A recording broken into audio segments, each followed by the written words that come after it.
Yo, what's up, people? It's your boy P, also known as Captain P67. We're here today with an interesting video for you. As you all know, if you're a regular on my content, I cover so many different content in general, whether it's media, traders, reviews, hot takes, just feedback for anything of the viewer that requests me as well.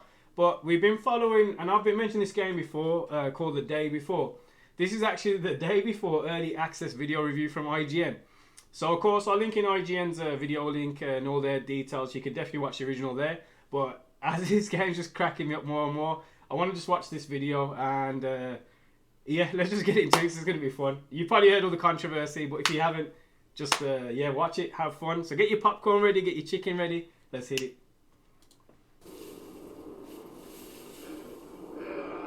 Before we get started, a quick note from the editor here.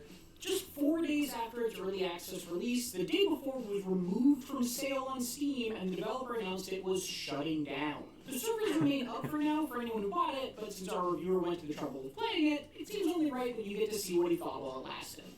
Now, on with the review. This is going to be fun. Long years.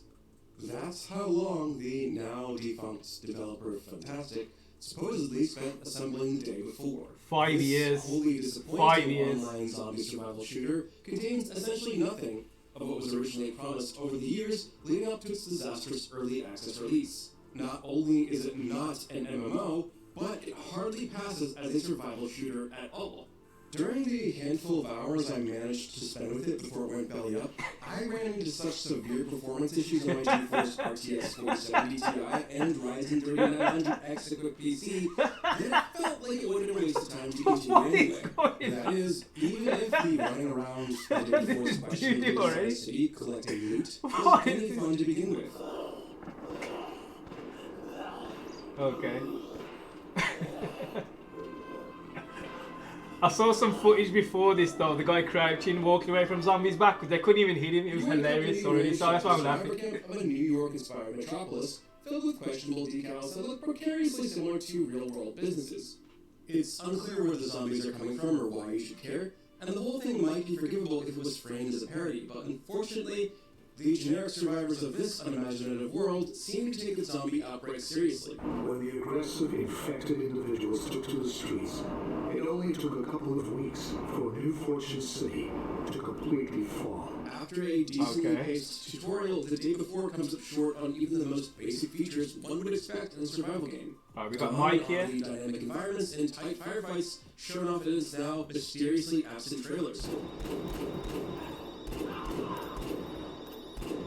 Instead, you will mostly spend your time running around a static cityscape that looks pretty at first glance, but offers absolutely no depth. You might find a zombie or two while scavenging for loot, but they rarely pose any threat. What shocked me the most about The Day Before was the notable absence of, almost any UI. Sure, there's a touchscreen display of your quests, but you can only track one at a time. There's also a clunky makeshift map, but you're a sitting duck while looking at it. The inventory screen is also bare bones, and even if you manage to find yourself in the same squad with other players, it's almost impossible. Like Daisy, sort of like layout style as well. And I love Daisy. Daisy's a great game. There's no voice chat either. The way the zombies take the hits just by teleporting backwards, not being phased at all. Exactly. But even getting that to work is a pain. I'd have a more enjoyable time actually hiding under a dumpster surrounded by zombies like The Walking Dead than waiting for The Day Before's multiplayer to work right. Since there isn't much guidance I had to find out the hard way that The Day Before wasn't simply not telling me how to do certain things, like melee combat or setting up... Well, he's not running like Steven Seagal, that's a start, but he's almost there. Literally doesn't have those features at all. That's One, right. give him a 1 point for that. Running around without a gun for some reason, good luck outrunning all these absolutely brainless zombies because your hands and feet are useless. Okay. The dynamic game. The Day Before is not an MMO or even an open world, despite claims from its developer that it would be both of those things. Instead, it's fundamentally an extraction shooter with only one goal: sluggishly run around the mostly empty city, grab some loot, and get to one of the extraction points before you die. The only things you carry over between runs are any gear Look you at the manage to take aim, with you, dude. It's as so well as any dead, currency you right? save up by That's selling so scraps weak, of man. loot back at the base. That If is you so somehow weak. die before making it home, which is the norm thanks to an unrestricted free-for-all PvP system, you lose everything you had on your body. Meaning, See you'll this often progress backward as your currency dwindles. That currency can be spent on new items in the main outpost, Woodbury, which serves as the Okay. headquarters for your daily operations. There are merchants, a few NPCs that Like spout the layout for this land, DayZ sectors, style, and dialogue, like, but it and looks stories very that basic, you obviously, want. for what it is. Put your things in here. It's cool that it's also populated by other players between loot runs, and it's great that you can team up with anyone while you're in this hub. It's significantly less cool. What would be the point of that teaming the up with everyone? You shoot the zombie in the NPCs head, they're still gonna get NPCs and get you. Formalized you are so dryly written and unenthusiastically voice acted that they sound like they could be the poor result of a generative AI. For example, if you frequently carry a heavy backpack, over time you'll be able to carry even more items. It's difficult to forgive that on its own, but it's even harder still when you realize there's genuinely no story content after the first 30 or so minutes. Where's the hedgehog gone? Tutorial. He's There's dragging also somewhere. no clear reason to do any of its procedurally generated quests, which have you looting random items for an NPC back at camp, other than to earn a meager amount of extra currency, which makes it suck even more that you can only take on one at a time. Dude, look again at the bullets. What? Oh my, The day dude. before takes place almost entirely outdoors during the day, and there are no unique weather effects to shake things up. The landscape dead, like, the map just looks dead, dude. With limited space. When the most They said it right, exciting thing 2% you'll from that find is billboard, occasionally 2% one graphics. or two pieces of junk loot. Despite that, the frame rate still struggles to remain stable on Wow. my mid-end gaming PC, and the constant bugs and stuttering made it downright annoying to play at all. There are essentially no unique zombie encounters or bosses either, and very little in the way of landmarks or special areas containing different types of loot. The few there are that seem like they should house unique gear aren't very good at it. Spots like a PlayStation Armory, for example, are generally empty, and usually only serve to make excellent traps for other more coordinated bands of players to gank you for all of your hard-earned scrap. Wow. Literally, dude. Literally, Toby. Surviving all the way to extraction. Even is Toby wanted to get his frustratingly difficult on little high words in for this population one. I servers, see you, I see you. Even with a squad by your side, thanks to a limited number of extraction points on the map, all of which are situated Oh, next it's right to next to choke me. points constantly abused by more powerful groups of players. What is that? What is that? That Not animation. only is this unfair and unfun on its own, there's currently an unfixed currency duplication glitch, which means you can bet most of those other players are cheating to get high-powered armor and weapons. Now Wow. that Fantastic is no more, the hopes of that ever getting fixed are slim to none. But hey, the sliver of good news here is at least there's a surprisingly decent variety of weapons. These range from handguns to scoped sniper rifles. In all, there are probably Yeah, what about are you 14 doing? or so options available at the weapon Weirdo. dealer in town, but the catch is that you'll struggle to afford anything packing a real punch. So the, Weapons head, also the hedgehog's handle literally right by my reasonably well, foot. though their cheap and underwhelming sound design leaves a lot to be desired. Yeah, folks, I got a pet hedgehog. He's dope. His The name's bigger Hench. your backpack, the more loot you can carry. But just like everything else in your inventory, you'll lose your backpack as soon as you die.